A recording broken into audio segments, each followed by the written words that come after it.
Hey everybody, hello and welcome. It is Vintage Super League time. I'm Randy Bueller, joined by newly minted Doctor the ATOG lore, Rich Shay. How are Hello. things? Things are just fine. Things are just fine. Hello, man. Overall, can't complain. I went to a really good privacy conference in Washington, D.C. this past weekend. There were Okay, 3,000 people there to talk about privacy. That was fun. I can't tell you too much about it, though, because it was a privacy conference. of course. Um, but overall, things are good. Things are good. Looking forward to playing some vintage and legacy this weekend. That should be a good time. It's always a good time. Oh yeah? Where do you get to go? There's the Eternal Extravaganza out in the New York, New Jersey, Philadelphia area. So Nice. a lot of people are going to that. Should be fun. Yeah, yeah. I'm looking forward to it. So How have I you been? before we get too much into the magic, what happens now that you have your PhD? I feel like we should check in on the story. Like, do you have a postdoc lined up? Are you looking Yeah. for Well, a so I'm job gonna be somewhere? I'm gonna be here at Carnegie Mellon for through the summer as a postdoc. I'm helping teach a couple classes. I want to open source some of the tools that I've been working to create to run some online studies, and I have a Cool. few papers to wrap up. And after that, I'm not sure yet. I have a couple job interviews lined up. I actually will be back home in Massachusetts for a couple interviews in a couple weeks. Uh, so postdoc at CMU for a while, and after that, I'll try to figure that out. Is there a specific sort of thing you're looking for? Doesn't Uh, sound like you're going at the academia route. I'd like eventually to end up in academia, but right now I want to be able to do something that'll let me keep doing research, and I might look at academic jobs. I've completely missed the academic job cycle. There are only certain times of the year when you can apply to them, so there's a good chance that depending on where I am, I might look at academic jobs when those jobs roll around, depending on whether or not I found something else interesting. So I would like to do something fun, something interesting. I know those are vague and generic terms, but that's sort of where I am. That makes sense. So what's been going on with you, Randy? Ah, not too much. I just keep looking for more excuses to get to play Magic, mostly. I now have Yes. I have found the vintage Friday Night Magic store that is very nicely close to me, so that's Excellent. always So fun. you get sanctioned vintage for. Yeah, I know. I actually made my lifetime Friday Night Magic debut about a week and a half ago. Friday Wow. Night Magic didn't exist when I sort of joined Wizards back in the late '90s, and then I was either a Wizards employee or for the last several years, immediate family of a Wizards employee. So they changed the employee play policy where I mean, not just immediate family members, but also employees can now play, low-level sanctioned events. We can Yeah. play Friday Night Magic now, and yeah, And it I turns think out it's great. there's I, a I decent love Friday market. Night Magic. I grew up playing Magic on Friday nights, even before Friday Night Magic was a thing, and Sure. it's such a good time to end the work week and be able to just enjoy the start of the weekend by playing some Magic. And the fact that you can now have sanctioned vintage as your Friday Night Magic formats, I Yeah, think they've done that's it. amazing. They've done it twice. Apparently, they did the first one in January because I think Vintage only became legal as a Friday Night Magic format this year. And they got 20 people in January. They got 19 people a week and a half ago. There's another one scheduled for March. Yeah, it's good times. I took That's LSV's Doomsday deck in. That was fun. how'd that go? I 4-0'd. I was the only Congrats, 4-0 in Dark. congrats. Yeah, it was good It's a times. really cool deck. It's a Definitely. really cool deck. Yeah, no, Looking. I'm not at all. I'm not remotely convinced I piloted it correctly. I spent literally days trying to figure out the last Doomsday pile that I made, and thought I had it solved multiple times. Turns out he didn't have anything, so every pile would have worked. But that's not Doomsday gonna is count. really hard to play. It's uh, it's extremely hard to play. I mean, if anything goes wrong, you lose half your life and also your library and also your graveyard. So Right. there's really not much of a margin for error. You just have to pick what you're going to play around. And so I give props to anyone that can take that to a tournament, especially in real life, because when I've tried to build Doomsday on Magic Online, I sit here with a notepad and a pen, and I'm sketching out Doomsday piles, And I think, I would get a slow play warning in real life if I sat there trying to do that. So it's Yeah, been, I basically figured if I was taking too long, I was just all right, fine. I won't play around anything. I'll just build the normal pile. And yeah. yeah, I did not get punished for that. I mean, I lost a couple of games. I lost to the guy that had two swords to plowshares. So it's like Mm. he plows my lab maniac. I counter that, but he had the second plow. I'm like, all right, fine, you got me. You win that game. And the it's funny because I'd actually had a backup plan in my pile, but it was a Yawgmoth's Will, which doesn't do any good if he swords to plowshares my lab maniac. No, that's the one removal spell that it doesn't get around. Anyway, good times. So Absolutely. you're still on Delver and Vintage. What are you going to play this weekend, or do you not want to say? No, I am probably just going to play Delver. I think the deck's really good. Okay. Um, and I wish I had something cooler to play. I wish I could tell you that I had built some sweet contraption that used Mentor or Gifts or Mindslaver or one of these other really sweet magic cards. Mm-hmm. But just boring old Delver. And the deck's boring, but the deck is also extremely good and extremely consistent. And it has a better matchup in a lot of scenarios than anything else I've been able to find. How do you like your shops matchup? That's the one you've got tonight against Eric, That's right? what I have tonight. So my main strategy for tonight is to win the die roll. Okay. Um, I think it has a very favorable workshop matchup, um, but I also think that workshops are so good that they can beat anything, regardless of anything else. Okay. I think workshops an exceedingly good strategy, but I also think that as far as blue decks go, Delver is as well suited against workshops as anything else. In the main deck, turn one Delver is going to beat the draws they have that try to lock you out.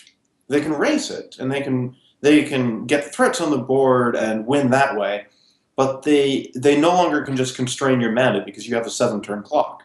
And given that they have Ancient Tombs, they will not infrequently deal a lot of damage to themselves. So it's that matchup where it's Then you get Thunderbar Dak Delver. Fade. Is it? Yeah, Delver himself is at his best in that matchup. And I know that there are a lot of other threats you could be running even at 1 mana. Death Shaman's a really good card. It might be a better overall card, but and in this matchup, Delver is really good.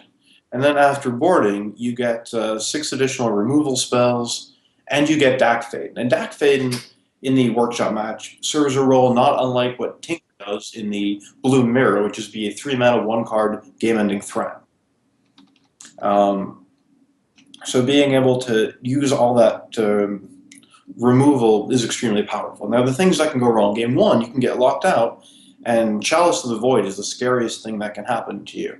You can't remove it game 1, and even Dak Faden can steal it, but now you have a Chalice at 1, and now you can't even hope that your opponent forgets the trigger. It's actually worse if you steal it. So, it's a difficult spot. But games 2 and 3, you have that removal to get through it. Okay, so you like Delver in that matchup. You actively think Delver's favored. I do. At least that's been my experience. It's not a huge margin, but I think the matchup does slightly favor Delver, and it's certainly favored if you win the die roll. Okay. So your plan is to win the die roll against Eric. That is my plan. Yes, I have at least a 50% chance of being able to execute that plan tonight. So I think it's okay. At least 50%. Yeah, exactly. Exactly. It's a true statement. I'll buy it. I think you guys have the only matchup where it's players from the top half of the standings actually playing against each other. I don't know if we have the schedule handy, but it's a lot of top versus bottom today. I mean, you could see the standings kind of tighten up as everybody moves toward the middle. You could also see people start to run away in races for first and last, depending on how these matchups play out. Oh, that's interesting. So it looks like we have Kai playing against Chris. We have 1-4 versus 4-1. That's what a Yoshin soldier against that giant from Stronghold that doesn't like to block. Can't just be a gore swine. Oh, sure. He's in here to make some snuffling noises for us. All right. Okay. Yeah. We have. Do you know much about that matchup? The Omni Oath versus Terra Nova? I don't. I have no idea. I'm looking forward to it because I think this Omnio thing is awesome. It does look pretty cool. I mean, it feels like if Kai ever gets to 2 mana to cast an Oath, Chris is just in trouble, right? Oh, yeah, I think so. Terra Nova is able to win through Oath because Terra Nova has 8 man lands. And so, provided Kai doesn't manage to find an orchard, Chris is perfectly capable of winning. But, on the other hand, if Kai manages to assemble Oath of Druids and Orchard, there's really not too much Chris can do about it. Okay. Well, he has to keep him from getting to 2, which I guess you're better off just hoping he doesn't draw both halves of it. I think so. I think so. Especially if Kai wins the die roll. And I know people make a big deal about the die roll being important in Vintage, but in the workshop matchup, it really is. Whether Moxes are the best cards you have or cards that are completely shut off by an opposing Chalice of the Void at 0 can be determined by who wins that die roll. I mean, it's important enough that the Belcher deck you were playing has Leyline of Anticipation. That's sort of a your own winning the die roll, right? Well, the thing is, the Belcher deck has actual 0 ability to cast a single spell if Workshop goes first and plays any kind of Thorn effect. Right, the only land in the deck is the Tolarian Academy, and if those artifacts cost more than 1 mana, it's actually impossible to ever cast a spell. Right. I don't think it can get around Chalice 0 either, right? No, it cannot. Yeah, no, if they go first and play a Chalice or any kind of Thorn Sphere effect, you're just dead. So, I mean, you don't have to win the game with Leyline of Anticipation, but you have to get at least a couple of artifacts into play, and then you can potentially at least play the game. No, I like that, and I think that it's a very clever solution to a very specific problem. Yeah, I wish I could say that I've actually pulled it off. The truth is, I haven't actually implemented it. I have beaten shops, but I've beaten them on the strength of having my own Mishra's Workshops in the sideboard. So it's like, okay, fine, artifacts are going to cost 3 mana. I'll pay 3 for this Mox, tap my Workshop. You often have to Charbelcher them an additional time because you have these Workshops jumping up your deck. Right, yeah, right. You do what you got to do. Absolutely. Yeah. So I do like the matchup I have this week, though. I got to be honest. I mean, it's not famous last words, but Merfolk's in a good position against them.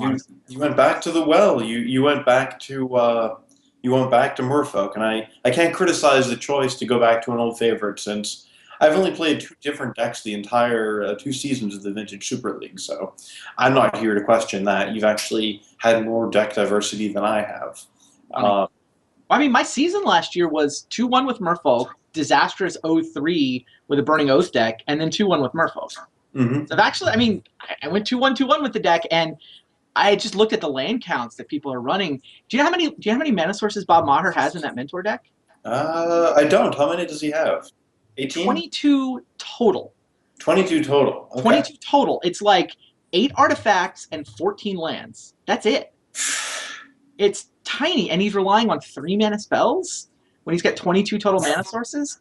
It's actually an interesting contrast with Menendian, where Bob has 4 basic lands. He has 3 islands in the main, and then he can sideboard in at basic plains. But Menendian wasn't vulnerable to Null Rod because he only had 2 Moxes in his deck. Bob's got all the Moxes, he's got the Crypt, he's got the Soul Ring, and so Null Rod's actually good against him, even though Wasteland isn't as good. But yeah, interesting. It is tough. Like, at 22 lands, I mean, I will see what happens. It's Vintage, right? Obviously, anything can happen, but I certainly like my side of the matchup better than Bob's. No, that's fair. I think Mentor can get out of hand quickly, but your deck is also capable of actually fighting on the ground against Mentor, and then being unblockable on the swing back. Yeah. No, you can certainly Island Walk. You can win a race. You can't race 2 Mentors, but Bob actually only plays 3 of them. And I mean, you can race a Mentor, like turn 2 Mentor is really hard to race if their hand is any good at all. But turn 3 or 4 Mentor, you can totally just race. Right. Cavern is the key card on my side. If I draw Cavern of Souls and any kind of reasonable mix of sort of creatures and spells, then it just cuts off so much of what that Mentor control deck is trying to do that I don't know. Cavern just feels pretty unfair in the matchup. Does he have anything that deals with True Name Nemesis? No. No, true name through a cavern. It's literally impossible for him to interact Yeah. with. He can race it, right? His only game is that he has a mentor going and can outrace it. He can race it, but at the same time, you can also soak up one of the attackers with that true name. So, in the It, worst case, true name is an amazing wall. I have attempted to play defense against Monastery Mentor on a couple of occasions. When you're leaving your true name back to block, things don't normally get better from there. Well, Like maybe no, there's a one-turn window where like you're playing a couple of guys and it works out, but it is really hard to block against a mentor. So you're right, but I don't know. If when you choose not to attack with the true name, it's hard for things to get better from there. that makes sense. That makes sense. So, overall, you think that the matchup's going to be favorable for you. Yeah, and a lot of it has to do with the lands. So I mean, it may not play Mhm. out as the most interactive matchup in the history of Vintage, right? Well, My caverns, my null rods, certainly. I'm hoping that we don't get to interact much. well, Um, I think that you don't want to be interacting with him, and the whole point of your deck is to make his deck malfunction, so Precisely. that there's really not a deck on his side for you to interact with. And by showing up with 22 mana sources, I feel like he's helping. He's playing along with my plan. Yes. Now, interestingly, in the testing I did of the big mana Delver deck, big mana Mentor decks against the Delver decks, having all that mana, the 22 mana, was actually a liability for them because it made the top of their deck much worse than the top of my deck. Yeah, no, I mean certainly the spell density that Delver gets by having so few mana sources is part of its strength. I mean, you've got. Are you at as low as 22? What's your I'm at cap? 17. 17 total mana sources? 17, 14 land, Wow, Lotus, and Moxen. fair enough. Yeah, So I mean the fact that Delver is 1 and Pyromancer is 2 certainly helps a lot versus trying to get to 3 for a Mentor.